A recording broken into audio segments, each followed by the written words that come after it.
जी students, अब हम अपने 5वें दिन के काम की तरफ चलते हैं, डे 5 के काम की तरफ। और वो बहुत ही थोड़ा सा काम है और उसमें आपको ज़्यादा डिफ़िकल्टी नहीं होगी।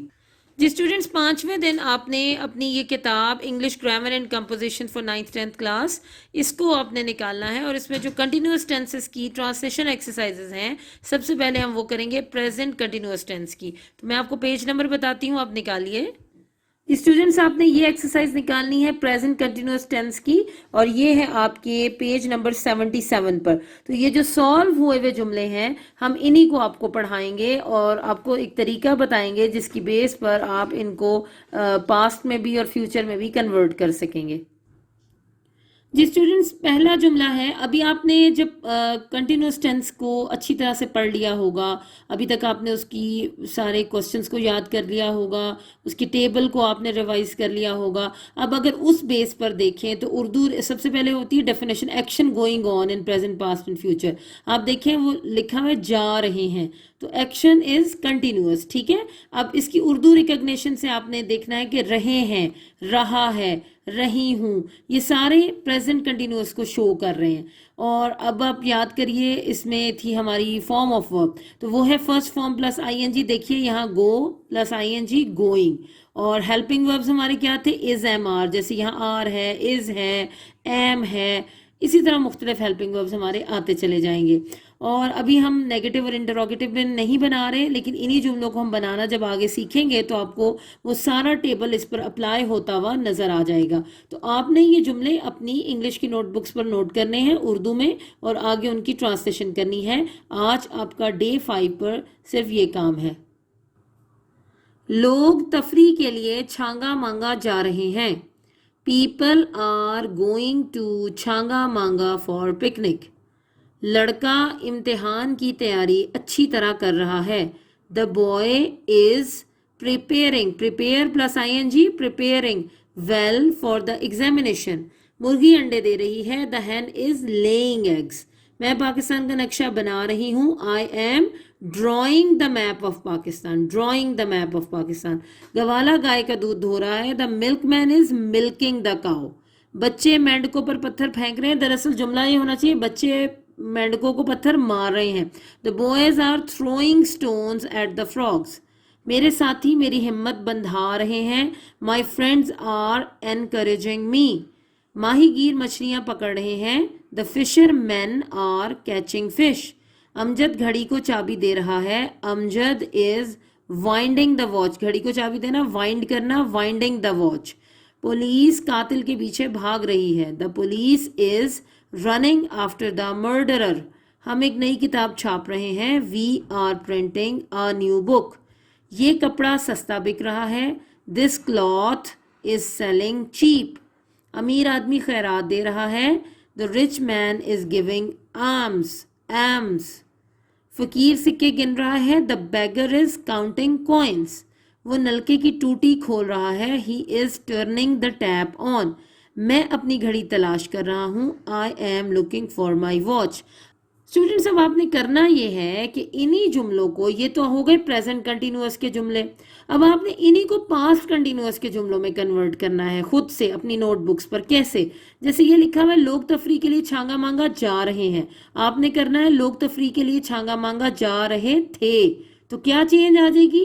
People are going to Changa Manga की जगह आ जाएगा पीपल वर गोइंग टू। बिल्कुल ठीक बात है, WERE, were going to Changa Manga. अच्छा, लड़का इम्तिहान की तैयारी अच्छी तरह कर रहा है। अगर हम कर रहे हैं, कर रहा था, तो the boy was preparing well, ठीक है। इसी तरह अगर आप इनको फ्यूचर में भी साथ साथ करते जाएं, लोग तफरी के लिए छांगा मांगा जा रहे होंगे। पीपल विल बी, फ्यूचर के लिए क्या आ जाएगा? Will be going to Changa Manga. आप गौर कीजिए कि सिर्फ आपने यहाँ पर चेंज जो करना होगा वो ये हेल्पिंग वर्ब्स करने होंगे। प्रेजेंट, ये सारी एक्सरसाइज प्रेजेंट कंटिन्यूअस की है। इसमें आपने प्रेजेंट कंटिन्यूअस के तो यहाँ से देख कर सॉल्व कर देने हैं।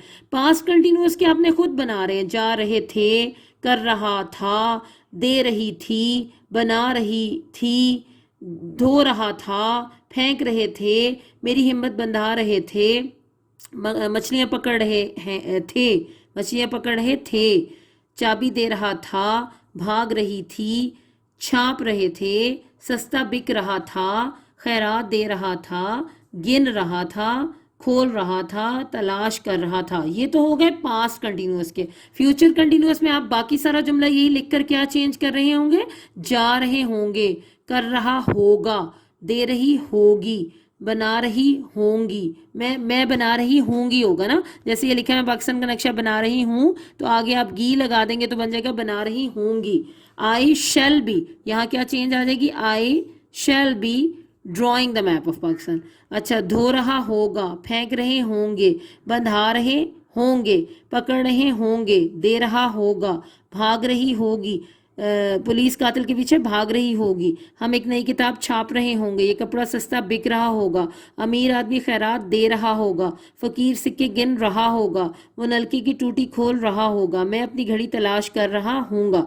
जब आप ऐसे कर लेंगे तो आपके पास ये 16 और फिर 16 और फिर 16, ये 3 तरह की आपकी एक्सरसाइजेस बन जाएंगी। एक बन जाएगी प्रेजेंट कंटिन्यूअस टेंस की, एक आप यही एक्सरसाइज कन्वर्ट करेंगे पास्ट कंटिन्यूअस में थे या था लगा के, और एक आप बना लेंगे तीसरी एक्सरसाइज फ्यूचर कंटिन्यूअस की, रहे होंगे या रहा होगा लगाकर। और आपने टेबल पढ़ा है, आपके पास मौजूद है, आपने पूरा कंटिन्यूअस टेंस पढ़ लिया है। आपने अगर देखे, मैं मिसाल दे देती हूँ एक दफ़ा फिर, people are going to Changa Manga for picnic, आप इसको कहेंगे वो जा रहे थे, तो आप कहेंगे people were going to Changa Manga for picnic. और अगर आप इसको फ्यूचर में कन्वर्ट करेंगे, लोग तफरी के लिए छांगा मांगा जा रहे होंगे, तो क्या बन जाएगा, people will be going to Changa Manga. यानी सिर्फ आपने हेल्पिंग वर्ब्स को चेंज करना होगा।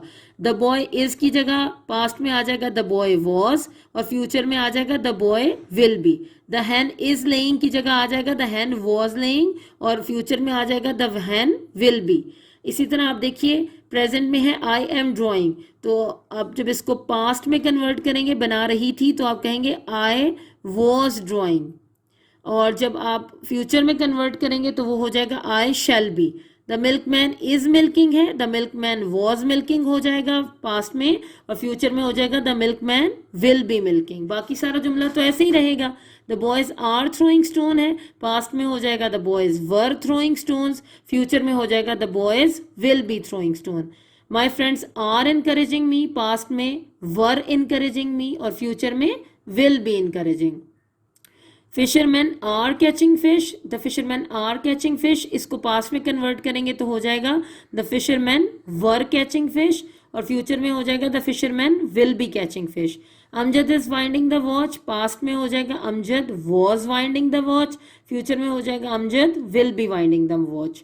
The police is running after the murderer, past में हो जाएगा the police was running after, और फ्यूचर में हो जाएगा the police will be running after. बाकी तो सारा जुमला वैसे ही रहेगा। We are printing a new book change हो जाएगा we were printing a new book, और जब फ्यूचर में करेंगे तो कहेंगे वी शैल बी। आपको मैंने बताया था ना आई और वी के साथ सिर्फ शैल आता है, तो आप यहाँ लिख देंगे we shall be printing a new book. This cloth is selling cheap, past में हो जाएगा this cloth was selling cheap, और फ्यूचर में हो जाएगा this cloth will be selling cheap. The rich man is giving alms, past में हो जाएगा the rich man was giving alms, और फ्यूचर में हो जाएगा the rich man will be giving alms. The beggar is counting coins, past में हो जाएगा the bagger was counting coins, future में हो जाएगा the bagger will be counting coins. He is turning the tap on, past में हो जाएगा he was turning the tap on, और फ्यूचर में हो जाएगा he will be turning the tap on. अब देखिए लास्ट जुमला है I am looking for my watch, past में हो जाएगा I was looking for my watch, और फ्यूचर में क्या हो जाएगा, आई के साथ शैल आता है, आई शैल बी, आगे वही जुमला लुकिंग फॉर माई वॉच। मेरा ख्याल है कि आपको ये बात समझ आ गई होगी, इतना डिफिकल्ट नहीं है। आज के दिन में आपका मजीद कोई काम नहीं रखा गया। डे 5 पर आपने इसी ट्रांसलेशन एक्सरसाइज को 3 तरीके से अपनी इंग्लिश की नोटबुक्स पे नोट करना है। प्रेजेंट कंटिन्यूअस के जुमले ये दिए हुए हैं, आपने इनको पास्ट कंटिन्यूअस में उर्दू में भी कन्वर्ट करना है, फिर उनकी इंग्लिश में ट्रांसलेशन करनी है जैसे मैंने आपको समझाया है, और इसी तरह आपने इनको फ्यूचर कंटिन्यूअस में चेंज करना है उर्दू में भी, और इनकी ट्रांसलेशन करनी है इंग्लिश में भी। आज के दिन का आपका यही काम है। डे 5 हमारी डे 4 में 1.3 एक्सरसाइज कंप्लीट हो गई थी। अब डे 5 में हम एक्सरसाइज 1.4 करते हैं, ठीक है। Day 5 exercise 1.4। 1.4 का क्वेश्चन नंबर 1 है, वही रेशियो है, सब चीज एक्सरसाइज 1.3 और 1.4 सारी रेशियो पे डिपेंड करती है। ठीक है, find the ratio of 6 rupees each to 72 rupees per dozen. अब वो कहते हैं 6 रुपीज की रेशियो फाइंड करें, फाइंड द रेशियो 6 रुपीज और 72 रुपीज पर डजन। अब वो क्या कहता है, कोई चीज़ है, अगर बनाना कहें तो वो भी डजन में होते हैं, अगर हम एग्स कहें वो भी हमें डजन में मिलते हैं, अगर हम ऑरेंज कहें तो वो भी डजन में होते हैं। तो डजन का मतलब क्या होता है, दर्जन, यानी कि 1 दर्जन 2 दर्जन, क्योंकि अंडे भी हमें दर्जन के हिसाब से मिलते हैं, बनाना भी हमें दर्जन के हिसाब से मिलते हैं, माल्टे भी हमें दर्जन के हिसाब से मिलते हैं। तो डजन का मतलब होता है दर्जन। ठीक हो गया, यानी 12। अब 6 rupees each ratio 72 rupees per dozen. अब पर डजन का मतलब क्या है, 72 जो है डजन की वैल्यू है और ये 6 रुपीज ईच है। तो 6 रुपीज ईच है, तो अगर हम इसको डजन में कन्वर्ट करें तो 6 को क्या कर देंगे, 12 से मल्टीप्लाई कर देंगे, यानी मल्टीप्लाई बाय 12, क्योंकि 1 डजन में 12 चीजें होती हैं। तो 12 मल्टीप्लाई बाय 6 करेंगे तो हमारे पास जो आंसर आएगा वो 72 रुपीज पर डजन। तो आगे भी 72 रुपीज पर डजन है, दोनों की रेशियो फाइंड करनी है। 72 1 72, ये भी 72 1 तो रेशियो क्या हो जाएगी 1:1। यहां पर हमारा क्वेश्चन क्या होता है 1 कंप्लीट। देखो नोट मैंने लिख दिए, 6 rupees each mean 72 rupees per dozen, तो ये 72 रुपीज पर डजन। ठीक हो गया। Question number 2, find the ratio of rupees 160 rupees per metre 2 rupees 150 per metre. अब वो कहता है 160 पर मीटर रेशियो 150 पर मीटर में रेशियो फाइंड करनी है। अब देखें रुपीज 160 पर मीटर रेशियो 150 पर मीटर। अब देखिए आखिर में क्या आ गया, 0 आ गया। तो 0 जब आखिर दोनों में 0 आ गया तो 10 से हम डिवाइड कर सकते हैं दोनों को, क्योंकि आखिर में 0 है। तो 0 को हम अगर 10 पे डिवाइड करें तो हमारे पास ये क्या है, 160 को 10 पे डिवाइड करें 16 आ जाता है, 150 को 10 पे डिवाइड करें ये क्या हो जाएगा 15। इससे फर्दर सिंप्लीफाई नहीं हो सकता है, तो ये आंसर आ जाएगा 16:15। इस तरह क्वेश्चन नंबर 3 पे आते हैं, find the ratio 72 rupees for 2 rupees for each. यानी को कहता है 72 रुपीज जो हैं वो 24 चीजों के लिए हैं, 2 रुपीज फॉर ईच। अगर 4 ईच हो तो फिर कितने के होंगे, अब 4 ईच है और इधर 72 24 चीजों के लिए हैं, तो 24 को 72 पे डिवाइड करेंगे तो ये क्या हो जाएगी 3 रुपीज पर ईच हो जाएगी। यानी अगर हमारे पास कोई 24 टॉफीज हैं वो 72 रुपीज की आती हैं, 24 टॉफीज। अगर हम एक टॉफी की वैल्यू फाइंड करें तो 24 को 72 पे डिवाइड करेंगे तो हमारे पास क्या हो जाएगी 3 रुपीज पर ईच कैंडी हो जाएगी। इस तरह ये भी 4 रुपीज ईच कैंडी हो गई, तो 3:4। इसका आंसर क्या आ जाएगा 3:4। नोट मैंने इधर भी लिख दिया, 72 फॉर 24 मीन्स 3 रुपीज, यानी वही बात हो गई ना। तो 24 जो है कैंडीज जो हैं वो 72 रुपीज की आती हैं, तो एक कितने की आएगी वो 3 रुपए की आएगी, तो 3 रुपए और ये एक 4 रुपए की है, तो 3:4 आ जाएगा इधर आंसर। क्वेश्चन नंबर 4 पे आते हैं, a square A has 2 side. Square mean एक स्क्वायर जो हमारे पास शेप होती है स्क्वायर की, वो क्या है हमारे पास, ये स्क्वायर बना देता हूं इधर,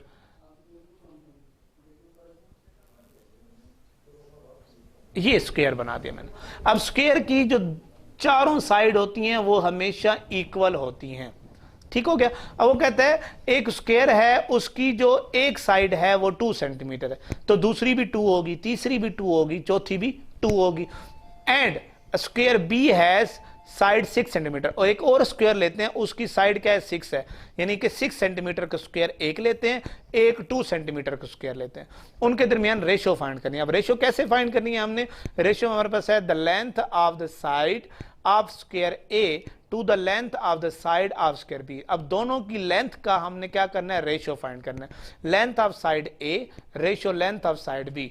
लेंथ ऑफ साइड ए क्या है 2 सेंटीमीटर है, लेंथ ऑफ साइड बी क्या है 6 सेंटीमीटर है। अगर हम इसको सिंप्लीफाई करते हैं तो 2 1 2 2 3 6, तो ये रेशियो क्या हो जाएगी 1:3 हो जाएगी।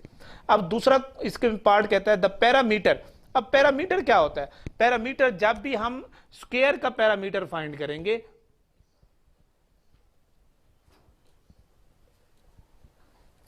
वो हमारे पास होता है पैरामीटर 4 मल्टीप्लाई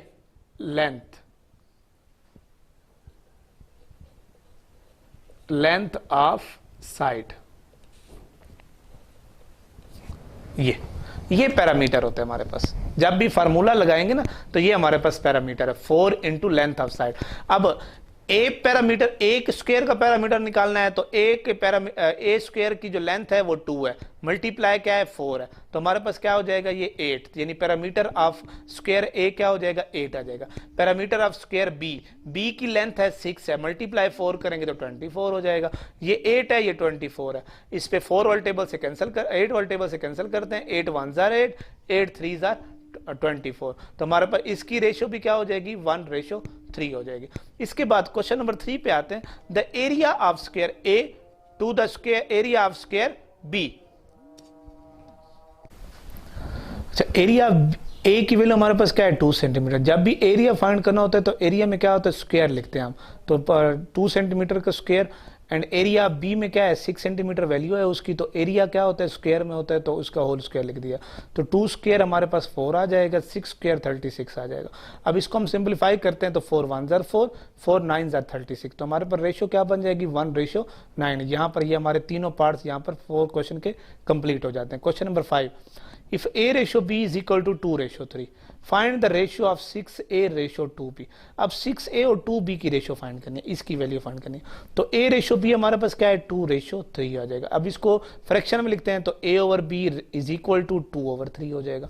अब हमारे पास इधर क्या है 6a है, इधर हमारे पास सिंपल a है, इधर क्या है 2b है, इधर हमारे पास सिंपल b है, तो यानी 6/2 इधर होना चाहिए। तो हम क्या करते हैं दोनों तरफ 6/2 से मल्टीप्लाई कर देगा, multiplying by 6/2 on both side.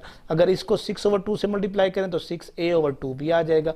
अगर हम इसको 6 से मल्टीप्लाई करेंगे 6 × 2, नीचे हम 2 से मल्टीप्लाई करें 2 × 3, तो हमारे पास क्या आ जाएगा 6 2 12 हो जाएगा, ये 2 से 2 कैंसिल हो जाएगा, तो हमारे पास क्या होगा 3 1 3 2 से 2/1 आ जाएगा हमारे पास आंसर।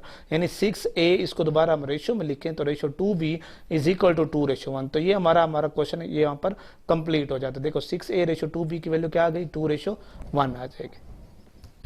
जी स्टूडेंट, अब हम डे 5 यानी थर्सडे 7 मई का काम शुरू करते हैं। जी स्टूडेंट्स, डे 5 में अमीर मिनाई का तारुफ पढ़ेंगे हम, जो कि 1832 में पैदा हुए और 1900 में वफात पाई। मुंशी अमीर मिनाई नसीरुद्दीन हैदर, ये इनका पूरा नाम था। अमीर मिनाई कहते थे उनको, अमीर तखल्लुस करते थे वो, और मिनाई जो है वो अपने खानदानी, चूंकि वो किसी अभी पढ़ेंगे हम कि वो उनकी औलाद में से थे इसलिए वो मिनाई लिखते थे।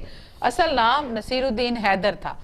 शाह ओद कहा जाता है। शाह ओद के अहद में लखनऊ में पैदा हुए। आपके वालिद का नाम मौलवी करमदीन था। आप हजरत मखदूम शाह मीना लखनवी की औलाद से थे, इसीलिए अपने नाम के साथ मीनाई लिखते थे। आपने अपनी इब्तदाई तालीम मुफ्ती सादुल्लाह रामपुरी से हासिल की। बाद अज़ां तालीम की तकमील के लिए उलमाए फरंगी महल के मदरसे में दाखिल हुए। ठीक है, ये फरंगी महल जो है उनके उलमा थे, उनके मदरसे में दाखिल हो गए। मुंशी मुजफ्फर अली असीर से शायरी में इस्लाह ली। कम उम्री में शायरी में बुलंद मुकाम हासिल कर लिया। अभी आपकी उम्र 20 साल थी कि नवाब वाजिद अली खान ने अपने दरबार में तलब किया और कलाम सुना। 42 साल रामपुर के नवाब यूसुफ अली खान और नवाब कलब अली खान के उस्ताद रहे। आखिरी ज़माने में नवाब मिर्ज़ा दाग ने उन्हें हैदराबाद बुलवाया। वहाँ जाते ही बीमार हो गए और इसी बीमारी के दौरान में इंतकाल हुआ। अमीर मिनाई का शुमार अपने अहद के कादरुल कलाम शायरों में होता है। उन्होंने तमाम असनाफ में शायरी की, मगर गज़ल और नात की तरफ ज़्यादा रुझान रहा। आपकी शायरी ज़बान बयान की खूबियों और फ़िक्र ख्याल की राहनाइयों का मजमुआ है। उनकी नातों में आवर्त के मुकाबले में आमद का रंग गालिब है। उन्होंने मुहावरात और सनाए को इस उम्दगी से बरता है कि कलाम में कहीं भी तसन्नो पैदा नहीं होने दिया। मुझे लगता उन्होंने अल्फाज और तराकीब का इस्तेमाल भी मोहतात होकर किया है और हत्तल इम्कान सादगी और रवानी का पहलू पेशे नजर रखा है। उनकी नातों में दर्द व असर और सोज़ो-गदाज़ की उम्दा मिसालें मिलती हैं। उनकी तसानीफ में 2 इश्किया दीवान मुरातुल गैब, सनम खाना इश्क और एक नादिया दीवान है मोहम्मद खातबुन नबीयीन शामिल है। उन्होंने शायरों का एक तस्करा इंतखाब यादगार के नाम से मुरतब किया है। उनका नातमाम लुगत अमीरुल लुगात भी उनका एक अहम इल्मी कारनामा है। जी स्टूडेंट्स, अमीर बिनाई का तारुफ आपने पढ़ा और इसको अच्छे तरीके से इसकी रीडिंग करनी है आपने। और अब आपने ये नात मैं आपके सामने पढ़ रही हूँ, आपने इस नात को बार बार पढ़कर आज जुबानी याद करना है। यानी सवाए इस नात के हम आज कुछ नहीं कर रहे, आपने इसको जुबानी याद करना है और इसको लिखना है। बल्कि इसके साथ मैं आपको थोड़ा सा काम करवाऊंगी, ये सारा नहीं करना, थोड़ा सा करना है। तो नात पढ़ते हैं। सबा बेशक आती मदीने से तू है, सबा बेशक आती मदीने से तू है, कि तुझ में मदीने के फूलों की बू है, कि तुझ में मदीने के फूलों की बू है। सुनी हमने तोती और बुलबुल की बातें, तेरा तस्करा है तेरी गुफ्तगू है। जीऊं तेरे दर पर मरूं तेरे दर पर, जीऊं तेरे दर पर मरूं तेरे दर पर, यही मुझको हसरत यही आरज़ू है, यही मुझको हसरत यही आरज़ू है। जमे जिस तरफ आंख जलवा है उसका, जमे जिस तरफ आंख जलवा है उसका, जो यकसू हो दिल तो वही चारसू है, जो यकसू हो दिल तो वही चारसू है। तेरी राह में खाक हो जाऊं मरकर, तेरी राह में खाक हो जाऊं मरकर, यही मेरी हुर्मत यही आबरू है, यही मेरी हुर्मत यही आबरू है। यहाँ है ज़हूर और वहाँ नूर तेरा, यहाँ है ज़हूर और वहाँ नूर तेरा, मकामे भी तू ला मकामे भी तू है, मकामे भी तू ला मकामे भी तू है। जो बेदाग लाला जो बेखार गुल है, जो बेदाग लाला जो बेखार गुल है, वो तू है वो तू है वो तू है वो तू है।